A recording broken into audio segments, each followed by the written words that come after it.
Hola a todos, bienvenidos a una nueva sesión de Espacio Inspira.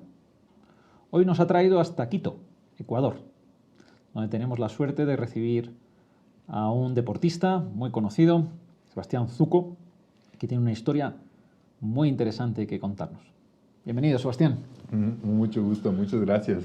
No, gracias a ti por aceptar venir a contarnos tu historia, que estamos absolutamente seguros que va a inspirar a muchas personas aquí en Ecuador, pero también en otros países.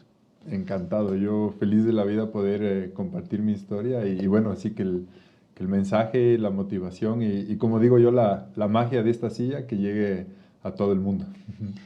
Tu historia es una historia muy bonita, pero muy dura. Tú eres un deportista, tu vida había sido siempre la montaña y sigue siendo la montaña, pero en el año 2015 sufriste un accidente, un accidente que cambió tu vida. Cuéntanos, nos vamos al año 2015, cuéntanos un poco más de qué pasó. Bueno, fue un día que tuve que ir a hacer un trabajo, nada relacionado con mi profesión, porque yo estaba muy dedicado a trabajar como guía de alta montaña, guiando expediciones tanto aquí en Ecuador como en Sudamérica y un poco tal vez en Estados Unidos, Norteamérica.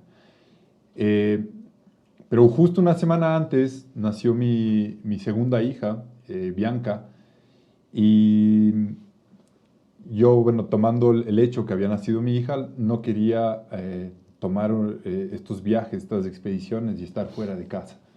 Y también no quería exponerme al riesgo. Porque que pasara nada. Exacto, que no me pasara nada.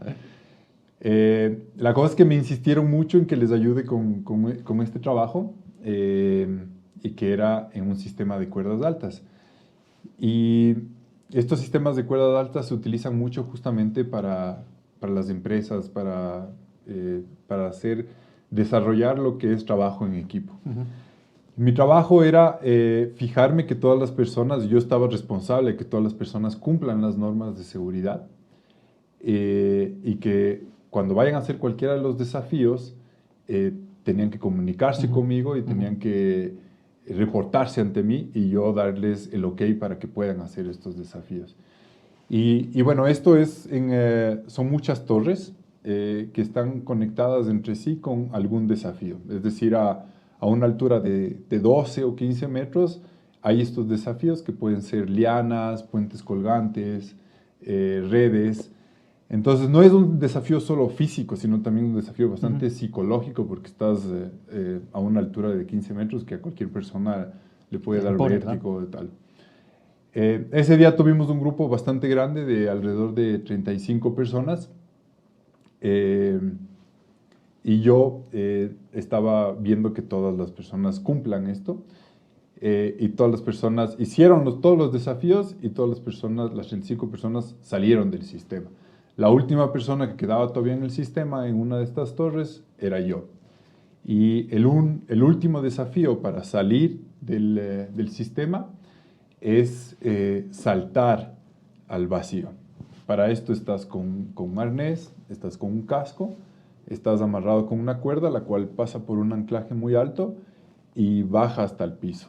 Y del otro extremo de la cuerda hay una persona que te da seguro, ¿no? que es tu asegurador. Entonces yo llegué, me conecté al sistema, le pregunté a mi compañero si me tenía asegurado y me dijo que no. Y después yo esperé un poco y escuché una afirmación. Escuché que alguien dijo, bueno, alguien dijo, dale. Y yo ahí cometí el error y simplemente salté. Entonces, ¿cuál fue mi error? Yo tenía que haber reconfirmado si es que ese comando era para mí. Salté y mientras caía escuché que mi compañero gritó no y yo simplemente pensé que no. Ya fue demasiado tarde, caí al piso y fue instantáneo. No me quedé inconsciente, pero me acuerdo que fue como si hubieran desconectado el cable de luz, ¿no? Mi cuerpo no respondía, no podía sentir mis piernas, casi que no podía mover mis manos. Y lo más raro es que no sentía nada de dolor. Entonces ya me di cuenta de que algo malo había pasado, ¿no? Y bueno, por cosas de la vida, esto fue, por suerte, fue muy cerca de acá de Quito, fue a las afueras de la ciudad, en menos de 3 horas yo ya estaba en el hospital. Y bueno, ahí después de muchos exámenes y tal, lo que nos dijeron los doctores fue que a nivel del cuello, a nivel cervical, las vértebras se habían comprimido y habían estrangulado la médula. Pero lo bueno que nos dijeron en ese entonces fue que no hubo un corte en la médula, sino que fue solo una estrangulación. Y eso fue lo que causó la parálisis en mi cuerpo. Que bueno, hasta el día de hoy yo no siento nada desde el pecho para abajo. En un inicio yo no tenía movimiento en las manos, no podía sostener un vaso de agua. Todavía me cuesta. Y después de la operación recuperé un poco, pero al inicio yo estaba completamente, 100% dependiente no solo de una persona, sino de muchas personas para hacer absolutamente todo. Entonces necesitaba ayuda para comer, para vestirme, para girar en la cama, pero siempre con esta esperanza de que me iba a recuperar y que iba a recuperar mi independencia, de que iba a volver a caminar. Y que iba a volver a subir montañas, que iba a poder, toda mi vida que iba a volver a ser normal, ¿no? Pero Y bueno, a la montaña has vuelto. he vuelto, A la montaña de una manera diferente. A la montaña has vuelto. Es verdad que el accidente fatídico es un punto de corte en cómo te aproximas a la montaña, pero tardas 1 año y medio Sí. en volver a la montaña, y es 1 año y medio, claro, son 18 meses, con todos sus días y con todas sus horas, Sí. momentos muy duros. Permíteme que nos acerquemos a ese 1 año y medio. ¿Cómo evolucionas y qué te ayuda a evolucionar? Bueno, fue una evolución muy larga, digámoslo así. Dentro de mí, claro, creo que en mi esperanza, a pesar de que sentía que algo muy malo había pasado, tenía ese poquito de esperanza de que sentía que sí me iba a recuperar y que tenía esa oportunidad de volver a caminar, ¿no? Y no solo yo, sino toda mi familia también. Y después de ese 1 año y medio, ya me di cuenta yo de que no iba a pasar, que no iba a volver a caminar. Y no necesité que nadie me lo diga, simplemente sabía que mis piernas no estaban volviendo a mí. Tú te dabas cuenta de lo que estaba ocurriendo. Exacto, entonces ahí realmente me di cuenta de que no iba a pasar, que no iba a volver a caminar, y caí en un momento de mucha depresión, de mucha oscuridad, en que yo le llamo el clavón, porque realmente siento que toqué fondo y fue un momento de muchísimo miedo, el no saber cómo iba a salir adelante siendo responsable de una familia de 2 niñas, en las cuales mi familia dependía mucho de mí, ¿no? En esa época estaba casado y si bien los dos trabajábamos, pero yo siempre siendo como el hombre de la casa, ¿no? Y al mismo tiempo yo dependiendo de mi cuerpo al 100% para poder salir adelante, ¿no? Entonces me daba mucho miedo el pensar cómo iba a salir yo adelante con una vida en la cual yo dependía de mi cuerpo para ganarme el pan. Así que todo lo que habías construido para salir adelante se derrumbó. Se derrumbó, cayó y bueno, mucha frustración también como escalador, como guía, el pensar en todos estos proyectos que yo tenía pendientes y no los iba a hacer. Me aterraba mucho el pensar en cómo iba yo a ser papá en silla de ruedas, ¿no? Y claro, es un golpe muy duro al ego, porque yo lo que más quería era compartir con mis hijas este mundo de aventura, de llevarles a las montañas, de enseñarles a escalar, enseñarles a montar bicicleta. Y de repente me veía en una posición que no podía ni cargarlas. No tenía esa fuerza yo para ni siquiera poder decirles, te tengo acá, ¿no? y más bien era yo me sentía tan vulnerable y tan débil, tan frágil. Entonces ahí caí en este punto en el que realmente se me vinieron todas estas emociones tan fuertes eh, y no, me di cuenta que no quería. Dije, yo esta vida no quiero. Y lo único que pensaba, ¿cómo puedo salir de esto? ¿Cómo puedo acabar con esto? Es matándome, ¿no? Llegué a pensar en que quería quitarme la vida. Pero estaba tan dependiente para hacer cualquier cosa que ni siquiera eso podía hacerlo por mí mismo, no encontraba la manera en cómo hacerlo, ¿no? Y bueno, cosas de la vida y también dije, bueno, si no lo puedo hacer, también es cuestión de que uno se dé cuenta que uno no puede tomar esa decisión, ¿no? Y creo que ahí comenzó un proceso también en el que yo, si bien quería mostrarme que estaba bien y que estaba saliendo adelante, tuve que aceptar esta vulnerabilidad, este clavón, este momento tan oscuro. Y fue un momento en el que tuve que aprender a compartirlo, aprender a tener estas conversaciones difíciles con mi familia, con mi mamá, con mi papá, con mi esposa desde entonces, con mis propias hijas, ¿no? Y decirle a mi hija mayor, que me acuerdo que a ella le golpeó mucho, ¿no? Porque mi relación con ella era mucho el salir y estar afuera y el jugar y de repente decirle, bueno, mi vida ahora, nuestros juegos van a ser diferentes. Y si bien el papá está roto de cierta manera, pero vamos a tener que aprender a hacerlo de otra manera. Entonces, ese momento en el que aprendí a compartir mi vulnerabilidad, creo que me ayudó mucho a conectarme con mis seres queridos de una manera diferente, ¿no? Y eso me ayudó a aceptarlo, a salir adelante. Y fue, ahora que lo veo, fue una etapa muy dura. Sí, y creo que también... Durísima, ¿no? Durísima, ¿no? Ahorita justo estaba pensando, el llegar a Se te pensar... ve en la mirada, se te ve en la mirada que reflexionabas sobre la Sí, dureza del momento. sí, creo que ese momento en el que uno dice, bueno, no quiero con esta vida y me quiero acabar, pero también fue un muy bonito, ¿no? Una etapa muy bonita en el que yo me conecté mucho con toda mi familia de una manera diferente y con muchos amigos también que les considero mis hermanos, hermanas de la montaña, que digo yo, y realmente fue una época muy dura, pero llena de muchísimo aprendizaje. Y ese aprendizaje te lleva a volver a tener éxitos deportivos. Déjame que repase: subido el Kilimanjaro, el volcán Cayambe, la cumbre del Cotopaxi. Y además estas dos últimas cumbres las bajaste volando en parapente.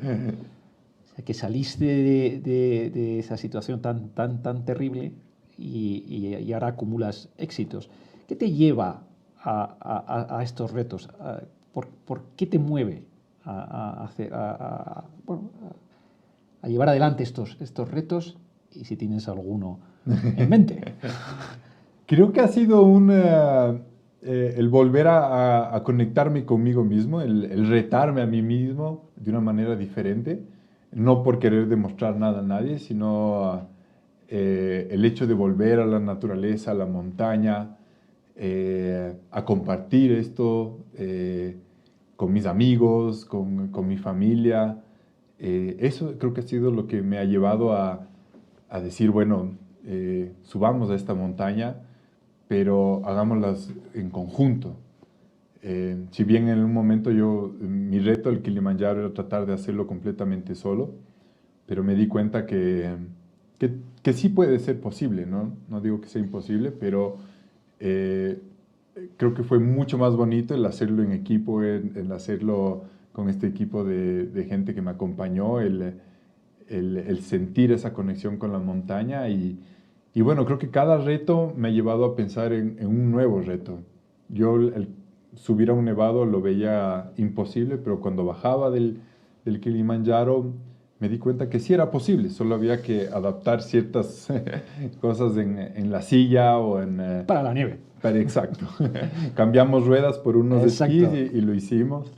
Eh, y bueno, ahora creo que seguir subiendo montañas realmente me encanta y creo que ahora el nuevo reto es, no es una montaña, es una pared. Estoy con muchas ganas de subir una pared en Estados Unidos que se llama Yosemite. Bueno, dentro del parque Yosemite hay una pared que se llama El Capitán. Y es una pared muy, muy vertical y va a ser un ascenso que me va a tomar alrededor de 6 días. No soy el primer loco que lo hago. Ha habido ya otras personas con discapacidad, entonces, y eso a mí también me motiva mucho, ¿no? El poder ver que hay gente que lo hace. Digo, bueno, si es que ellos pueden, ¿por qué no puedo hacerlo yo, no? Lo que nos estás regalando, nos has regalado la historia, bueno, cómo bajó tu ánimo y cómo sube, pero hasta cotas insospechadas, Sí. que es tu siguiente reto. El año pasado estrenas un documental que he tenido la oportunidad de verlo, Libre, es precioso. Volcán Nevado Cayambe, perdón, Cayambe. Uh-huh. Lo haces con un grupo de 20 personas. ¿Por qué ese proyecto? ¿Por qué el documental? ¿Qué buscas con...? Creo que fue un espacio, una montaña en el cual nos daba la oportunidad de estar aquí tan cerca de nuestro país. También se juntó un poco con la pandemia, que era muy difícil viajar. Un año antes yo aprendí a volar en parapente, nunca había volado, aprendí a volar con mi discapacidad. Y tenía este amigo que es mi vecino, que es casi mi roommate, que se llama Jack. Y él me decía, si subimos al Cayambe tienes que bajar volando, porque yo lo había hecho muchas veces. Y él decía, no, estás loco, ¿cómo yo voy a bajar volando, no? Y bueno, fuimos a la playa, aprendí a volar, fue un proceso muy, bueno. sí, muy bonito. Y, y yo nunca lo comenté, nunca le dijimos a nadie.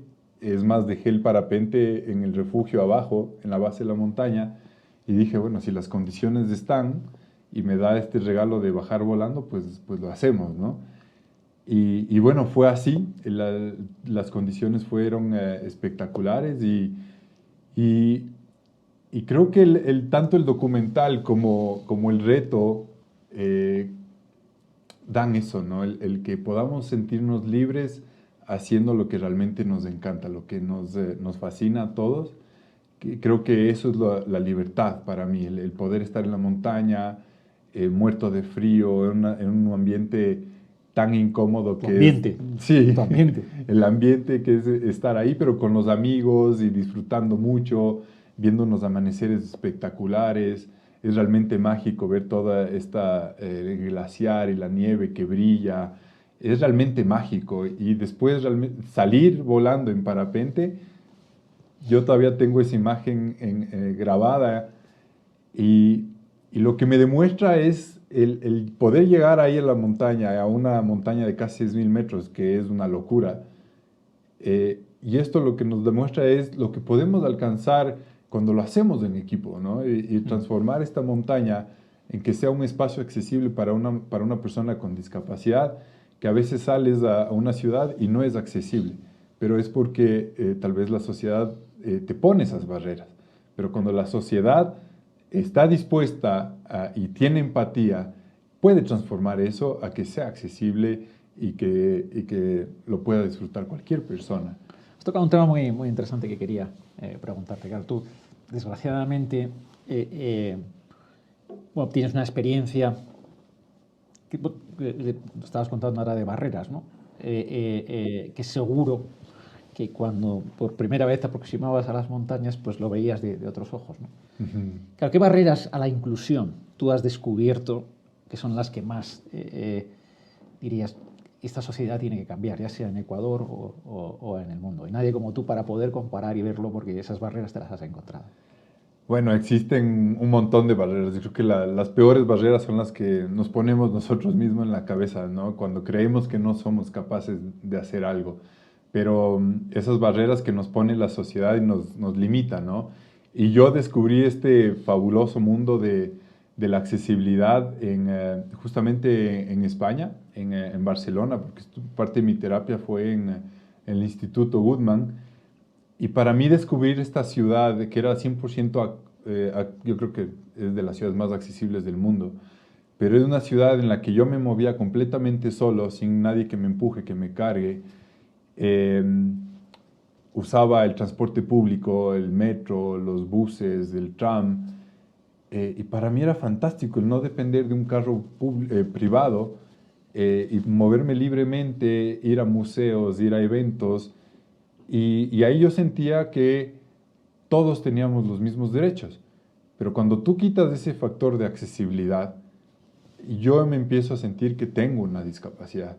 Pero cuando la accesibilidad del espacio físico es buena, yo me puedo mover y puedo hacer las cosas exactamente como cualquier persona. Entonces ahí realmente me di cuenta de lo importante que es eso, ¿no? Entonces yo veo acá en mi país y he visto en otros lugares que no son accesibles y claro, entonces esas barreras te empiezan a limitar, ¿no? Y empiezas a tener la necesidad de que alguien te empuje o te cargue y no puedes hacer lo mismo que otras personas o cualquier persona sin discapacidad, ¿no? Entonces, eso es algo que a mí sí me encanta hablar porque creo que la accesibilidad no es solo también para las personas con discapacidad. La accesibilidad es para todos, porque en algún momento todos vamos a envejecer y vamos a necesitar de que la accesibilidad sea buena para el espacio físico. El hecho de que pueda moverme de una manera independiente, de una manera segura y de una manera cómoda, ¿no? Entonces, yo creo que la accesibilidad hace que tengamos ese espacio de igualdad y de inclusión a todos los niveles y para todas las personas, ¿no? Nos has contado una cosa, Sebastián. Estoy convencido que hay personas que están viviendo la misma situación, que nos decías, caíste al abismo, no había esperanza ninguna. Si no acabaste con todo es porque no pudiste. ¿Qué les dirías a las personas que seguro que pueden acabar viéndote, que en estos momentos están hoy ahí? Bueno, yo caí en eso, ¿no? Yo caí en un rol de víctima muy claro. Me acuerdo que estaba metido ahí y de las primeras cosas que a uno se le pasa es que dice, ¿y por qué a mí? ¿Por qué habiendo tantos millones de personas, por qué justamente a mí me tiene que pasar eso? Pero yo creo que cuando somos capaces de cambiar esa pregunta del por qué a mí, sino más bien el para qué voy a hacer con esto que me está pasando en mi vida, ahí uno empieza a aceptar y a procesar todo esto que nos está pasando. Y si bien y yo lo viví, y creo que es muy importante vivir el luto y vivir ese abismo, pero no quedarse ahí, sino tratar de cambiar ese por qué, el para qué a mí, cambiar esa actitud y ahí las cosas se empiezan a dar, uno empieza a aceptar y empiezas a darte cuenta que es una experiencia de vida. Tal vez lo puedes ver como lo peor de la vida, pero es decisión de uno mismo el ser capaces de cambiarlo y tomarlo como algo bueno y sacar lo bueno, ¿no? Pero es completamente la decisión de uno y la actitud en la que uno le quiera poner ante esa situación, ¿no? Nos quedamos con el para qué. Nos quedamos con el para qué. Cambiar las quejas por el agradecimiento, creo que es muy importante. Qué bonito esto que acabas de decir. Oye, se nos está acabando el tiempo, estaría intentando sacarte más durante horas, pero se nos acaba el tiempo. Despertamos dentro de 5 o 7 años. Sebastián, ¿qué te gustaría que hubiera cambiado en la sociedad? Vuelvo, creo que al tema de accesibilidad, de inclusión, creo que es algo muy importante, el hecho de darle las oportunidades para todas las personas, y yo creo que en especial para personas con discapacidad que están en una situación de bajos recursos y no tienen esas mismas oportunidades. Si es que pudiéramos dar esa oportunidad, y yo creo que el deporte para personas con discapacidad es una súper oportunidad y una muy buena manera para que las personas con discapacidad encuentren una manera de tener la inclusión en la sociedad y de procesar lo que estamos viviendo en el día a día. ¿Puedo decirte una cosa? Claro. ha merecido la pena venir desde España para estar contigo, solo por estar contigo. La verdad es que ha Te sido una... agradezco muchísimo, Iñaki. No, Qué no, de gusto. verdad, una fuente de inspiración. Te agradezco mucho a ti que hayas sido tan generoso contándonos momentos tan difíciles en tu vida con tanta claridad, con tanta valentía, y desearte todo lo mejor en los siguientes retos deportivos, que te seguiremos. Muchas gracias. Te seguiremos Un muy gusto. cerca. Gracias de corazón. Gracias. Y a todos los que nos seguís en el Espacio Inspira, gracias por este tiempo que nos habéis dedicado y nos vemos en la próxima edición.